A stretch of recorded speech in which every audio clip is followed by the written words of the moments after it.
Dear students, welcome in this video. आज की इस वीडियो में हम पढ़ने वाले हैं जेवी क्लास 7 का SST chapter number 6 life on the earth. तो चलिए शुरू करते हैं। इस चैप्टर का एक पार्ट मैं आपको पढ़ा चुकी हूँ। मेरे चैनल पर वीडियो है, जो न्यू है जिन्होंने नहीं देखा है वो जा करके देख सकते हैं। इसका लिंक मैं आपको डिस्क्रिप्शन बॉक्स में डाल दूँगी, वहाँ से आप लोग देख सकते हैं। इसके पार्ट 1 में हमने पढ़ा था प्लांट किंगडम के बारे में। इसमें प्लांट के जो वेजिटेशन है प्लांट का, वो क्लाइमेट कंडीशन और लोकेशन के बेस पर कई ग्रुप्स में बांटा गया है। मेनली ये 4 ग्रुप्स में है: tropical hardwood forest, grasslands, desert और टेम्परेट सॉफ्टवेयर फॉरेस्ट। तो हमने ट्रॉपिकल हार्डवुड फॉरेस्ट, ग्रासलैंड और डिजर्ट के बारे में पिछली वीडियो में पढ़ लिया। अब लास्ट हमारा टॉपिक है 4th नंबर का टेम्परेट सॉफ्टवेयर फॉरेस्ट के बारे में हम इसमें पढ़ने वाले हैं।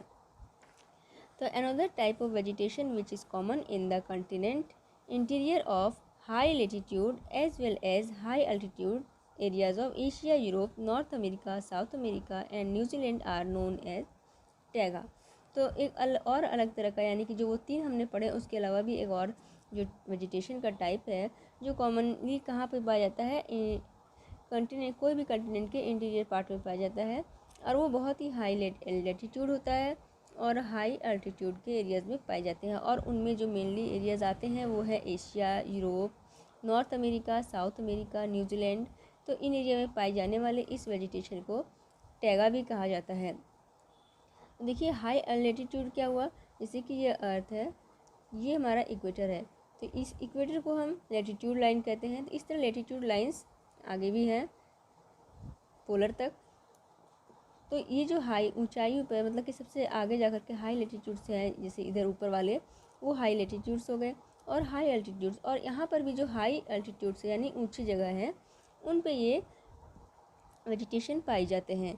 तो इनमें जो मेन एरियाज़ आते हैं वो Asia, Europe, north America, south America और न्यूजीलैंड के एरियाज़ आ जाते हैं। और इस टाइप के वेजिटेशन को टैगा भी कहा जाता है। They are also known as coniferous forest, और इन्हें कोनीफोरस फॉरेस्ट भी, कोनीफेरस जंगल भी कहा जाता है, क्योंकि इनके जो पेड़ होते हैं वो कोन बियरिंग होते हैं, कोन के शेप में इस टाइप होते हैं। इनका जो शेप होता है वो कोनिकल शेप होता है, और इनकी जो लकड़ी होती है वो बहुत ही सॉफ्ट वुड की होती है। इनके जो पत्ते होते हैं वो बहुत निडल शेप के होते हैं, यानी कि बिल्कुल पतले और आगे जाके बिल्कुल नुकीले शेप में हो जाते हैं। निडल शेप के इनके पत्ते होते हैं। और ये जो कोनीफोरस फॉरेस्ट होते हैं, इनमें कुछ बहुत ही कम तरह के स्पीसीज़ पाए जाते हैं, बहुत सारे तरह के पेड़ नहीं पाए जाते हैं, बहुत कम तरह के पेड़ पाए जाते हैं, जिनमें मेन है देखिए पाइन पेड़, स्प्रूस, लार्स एटसेट्रा। तो यही सब कुछ पेड़ इस एरियाज में पाए जाते हैं। नेक्स्ट हमारा है the animal kingdom. As mentioned earlier, along with plants, animals also live in the biosphere. जैसे कि पहले ही मेंशन कर दिया गया है कि बायोस्फीयर में प्लांट्स, एनिमल्स ये सभी रहते हैं। इनमें बर्ड्स भी हो सकती हैं, इंसेक्ट भी हो सकते हैं और एनिमल्स भी हो सकते हैं। तो अलग अलग जगह का जो नेचुरल इन्वायरमेंट है उसके अकॉर्डिंग, उसके बेस पर अलग अलग जगह में अलग अलग तरह के एनिमल्स वेरी करते हैं, प्लेस टू प्लेस पे वेरी करते हैं कि कहाँ का कैसा इन्वायरमेंट है, उसके अकॉर्डिंग वहाँ का एनिमल जो है, वहाँ पर कौन से कहाँ पे एनिमल्स पाए जाएंगे उसके अकॉर्डिंग होता है। तो जो इक्वेटर का रीजन है वहाँ पे बहुत ज़्यादा हेवी रेनफॉल होता है, और यहाँ का जो टेम्परेचर है वो बहुत हाई होता है। इस कारण से इसका क्या होता है कि यहाँ के जो पेड़ हैं वो बहुत लंबे होते हैं, थिक होते हैं, और बहुत तेज़ी से वो बढ़ते हैं बहुत ज़्यादा मात्रा में। तो इस ऐसे फॉरेस्ट वाले जो रीजन होते हैं ये बहुत ही थिक वेजिटेशन होता है, मतलब बहुत ही घने जंगलों से कवर किया हुआ होता है। तो इससे क्या होता है कि बहुत लार्ज वैरायटी ऑफ एनिमल्स, यहाँ पर क्या होता है पॉसिबिलिटी बन जाती है कि बहुत ज़्यादा लार्ज वैरायटी एनिमल्स के इस जंगलों में पाए जाते हैं। क्योंकि देखिए जो प्लांट पर डिपेंड रहने वाले एनिमल्स हैं, प्लांट्स को खाते हैं, तो उनको यहाँ पे बहुत ज़्यादा वेजिटेशन के कारण उनकी ग्रोथ अच्छी होगी, क्योंकि उनको यहाँ पे ज़्यादा कुछ मिलेगा खाने के लिए, ज़्यादा पेड़ पौधे हैं तो ज़्यादा उनकी संख्या बढ़ेगी। तो इस तरह से उनकी अलग अलग बहुत तरह की वैरायटी के एनिमल्स हमको इस एरिया में देखने को मिलते हैं। जो कॉमन एनिमल्स इन एरियाज में पाए जाते हैं वो हैं monkeys, elephants, crocodile, insect eating animals जैसे कि armadillo, snakes etcetera. In the grasslands the number of animals is less as compare to the equatorial forest because of less vegetation. तो grasslands में, यानी कि जो घास के मैदान में है, इक्वेटोरियल फॉरेस्ट की तुलना में वहाँ पर वेजिटेशन बहुत कम पाई जाती है, जिसके कारण से वहाँ पर एनिमल्स भी बहुत कम देखने को मिलता है हमें इक्वेटर के फॉरेस्ट की तुलना में। द कॉमन एनिमल्स आर, जो यहाँ पे कॉमन एनिमल्स हमें देखने को मिलते हैं वो है लायन, चीता, लियोपार्ड, डियर, रैबिट एट्सेट्रा। ये सब कॉमन एनिमल्स हमें देखने को मिलते हैं। क्योंकि देखिए जो ग्रासलैंड्स है वहाँ पर क्या है कि कम इक्वेटर की तुलना में वहाँ पे कम वेजिटेशन है, इसलिए वहाँ पे एनिमल्स भी कम पाए जाते हैं, वहाँ पे एनिमल्स की वेराइटीज़ भी कम पाई जाती है इन द पोलर रीजन। और इसके बाद क्या है, पोलर रीजन के बारे में बताते हैं। पोलर रीजन में एनिमल्स के बहुत ही थिक फर होते हैं, उनके बाल बॉडी पे बहुत ही थिक मोटे बाल होते हैं, जिससे कि वो वहाँ के पोलर रीजन के एक्सट्रीम कोल्ड को, अत्यधिक बहुत ज़्यादा ठंड से अपने बॉडी को प्रोटेक्ट कर सके। और इनमें पाए जाने वाले जो कॉमन एनिमल्स हैं वो है पेंगुइन, पोलर बियर, याक, फॉक्स एट्सेट्रा। ये सब एनिमल्स हमें पोलर रीजन में देखने को मिलते हैं। अब देखते हैं नेक्स्ट टॉपिक हमारा है human impact on the ecosystem. Due to the rapid increase in population of the world, the areas under the forest are fast decreasing. World की पॉपुलेशन की बहुत ज़्यादा तेज़ी से बढ़ने के कारण जो एरिया है फॉरेस्ट का वो बहुत तेज़ी से कम हो रहा है। क्योंकि जो पॉपुलेशन बढ़ते जा रहा है तो वे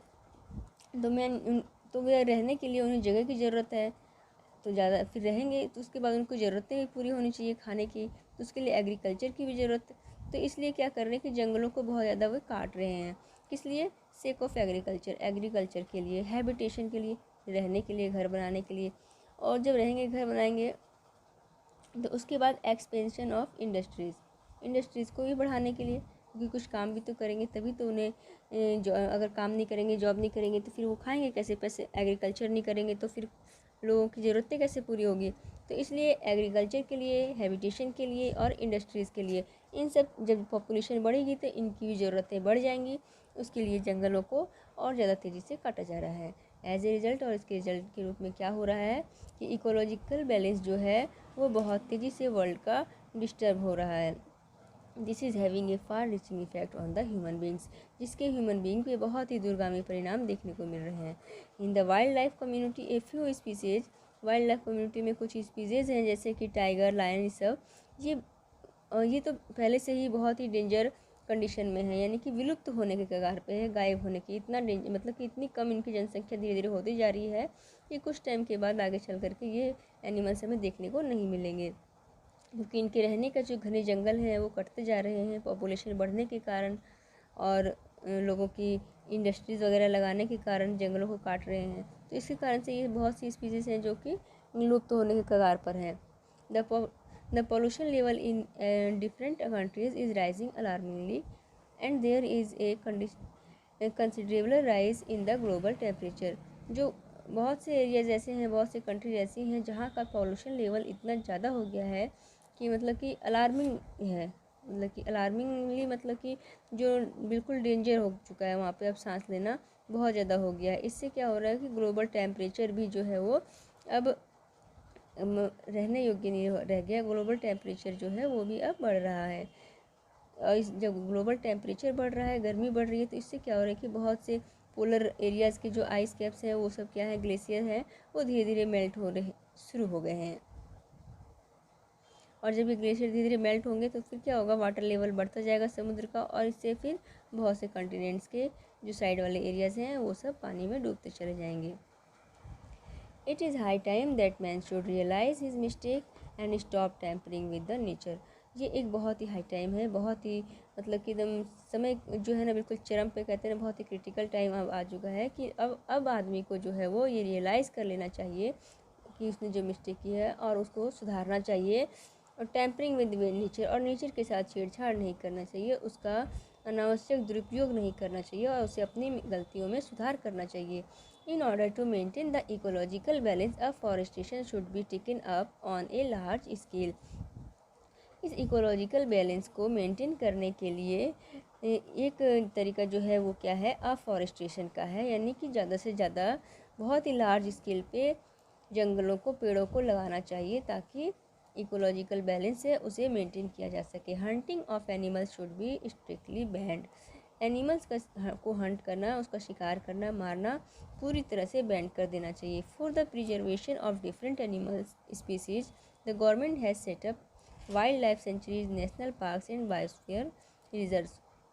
तो बहुत से ऐसे एनिमल्स हैं जो कि विलुप्त होने के कगार पर हैं, गायब होने के कगार पे हैं। उनके लिए, उनकी प्रिजर्वेशन के लिए गवर्नमेंट को ने बहुत सारी wild life sanctuaries, national park और बायोस्फीयर रिजर्व भी बना रखे हैं, जहाँ पर क्या है कि वहाँ पे उन एरिया में, उन जंगलों में किसी भी ह्यूमन एक्टिविटी को अलाउ नहीं है। वहाँ पे वे फ्रीली घूम सकते हैं और रह सकते हैं। These are a few measures to maintain ecological balance of the environment. तो ये सारे कुछ स्टेप्स लिए गए हैं जिससे कि इकोलॉजिकल बैलेंस को, इन्वायरमेंट के मेंटेन किया जा सके। Many non governmental organization have also come forward to help to protecting different types of animal species. ये तो कुछ गवर्नमेंट के द्वारा उठाए गए स्टेप्स हैं। इसके अलावा भी कुछ नॉन गवर्नमेंट ऑर्गेनाइजेशंस भी हैं जो आगे आए हैं और उन्होंने कई अलग अलग तरह के एनिमल की स्पीसीज़ जो हैं उनको प्रोटेक्ट करने में हेल्प किया है। तो आज का आपका इस चैप्टर यहाँ पे कंप्लीट होता है। आई होप आपको वीडियो अच्छी लगी हो, चैप्टर समझ में आया हो। तो प्लीज़ वीडियो को शेयर करें, चैनल को सब्सक्राइब करें, लाइक करें, कमेंट करके बताएं कैसा लगा आपको। Thank you for watching.